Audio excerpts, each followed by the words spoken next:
Assalamualaikum warahmatullahi wabarakatuh. Perkenalkan, saya Ulfatun Nafiah, NIM 18103100120. Saya dari PGMIC semester 5, Fakultas Tarbiyah IAIN Kudus. Di sini saya akan menjelaskan tentang metode Reading in the Heart and Know dalam pembelajaran Al-Quran Hadis di MI atau SD. Di sini saya mengambil 3 rumusan masalah. Yang pertama yaitu pengertian metode pembelajaran strategi Reading in the Heart and Know.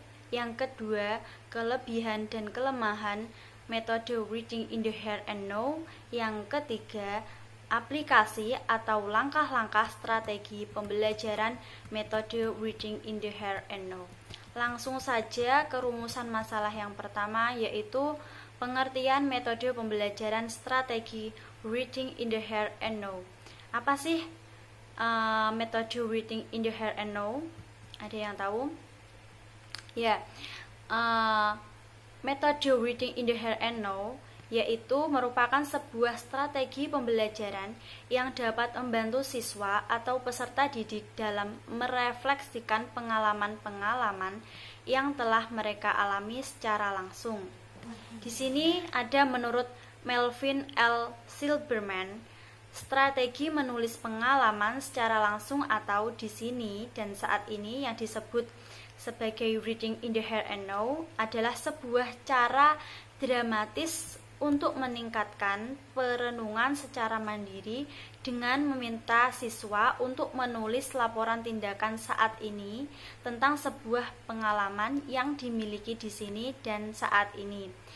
Aktivitas ini memungkinkan siswa untuk memikirkan pengalaman yang mereka miliki. Untuk rumusan masalah yang kedua yaitu kelebihan dan kelemahan metode Reading in the Heart and Know. Di sini kelebihan strategi pembelajaran metode Reading in the Heart and Know ada 5. Yang pertama, melatih dan mempertajam daya imajinasi siswa. Yang kedua, meningkatkan semangat dan kemampuan siswa dalam menulis pengalaman tersebut. Yang ketiga, meningkatkan pemahaman peserta didik terhadap inti dari materi pelajaran. Yang keempat, meningkatkan kreativitas peserta didik. Yang kelima, menghubungkan materi pelajaran dengan realitas kehidupan. Nah, hal ini yang terakhir terkait dengan strategi pembelajaran kontekstual Teaching and Learning menyatakan bahwa belajar itu akan lebih bermakna jika anak mengalami apa yang dipelajarinya dan bukan sekedar mengetahuinya. Sebab pembelajaran yang berorientasi target penguasaan materi terbukti berhasil dalam kompetisi memecahkan persoalan dalam kehidupan jangka panjang ataupun jangka pendek. Sedangkan kekurangan strategi Reading in the Heart and Know yaitu yang pertama ada kesulitan bagi peserta didik yang merasa tidak mempunyai pengalaman terkait dengan materi pelajaran, juga bagi siswa yang memiliki kecerdasan linguistik yang rendah.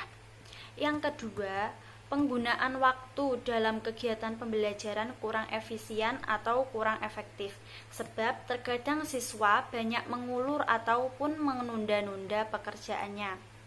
Apalagi jika peserta didik belum terbiasa menulis dan menuangkan gagasan. Tentunya hal ini membutuhkan waktu yang tidak sebentar atau lama. Yang ketiga, pendalaman dan penguasaan peserta didik terhadap materi pelajaran yang berkurang, sebab fokus yang ingin dibidik oleh strategi Reading in the Heart and Know merupakan sebuah pengalaman siswa dalam mengamalkan materi pelajaran, bukan materi pelajaran itu sendiri. Nah, selanjutnya rumusan masalah yang terakhir yaitu yang ketiga, ada aplikasi atau langkah-langkah strategi pembelajaran metode Reading in the Heart and Know dalam pembelajaran Al-Quran Hadis. Sebenarnya pembelajaran Al-Quran hadis di sini merupakan kegiatan belajar mengajar yang melibatkan guru dan menekankan pada keadaan kemampuan membaca dan menulis yang baik dan benar, memahami makna secara tekstual dan kontekstual. Secara substansial, mata pelajaran Al-Quran hadis ini memiliki kontribusi dalam memberikan motivasi kepada peserta didik untuk mempelajari materi pelajaran tersebut. Selanjutnya yaitu ada tujuan Al-Quran hadis, yaitu yang pertama meningkatkan kecintaan peserta didik terhadap Al-Quran dan hadis. Yang kedua meningkatkan kekhusyuan peserta didik dalam beribadah, terutama sholat, dalam menerapkan hukum bacaan tajwid serta isi kandungan surat atau ayat dalam surah-surah pendek yang mereka baca. Yang ketiga, membekali siswa dalam dalil-dalil yang terdapat dalam Al-Quran hadis sebagai pedoman yang dalam menyikapi dan menghadapi kehidupan. Untuk langkah-langkah yang pertama yang dilakukan dalam strategi metode reading in the here and now dalam pembelajaran Al-Quran hadis, di sini yang pertama saya memilih tema mata pelajaran Al-Quran hadis. Misalnya saya memilih surah Al-Insyirah yang berarti kelapangan, yaitu terdapat pada materi kelas 4 semester 2.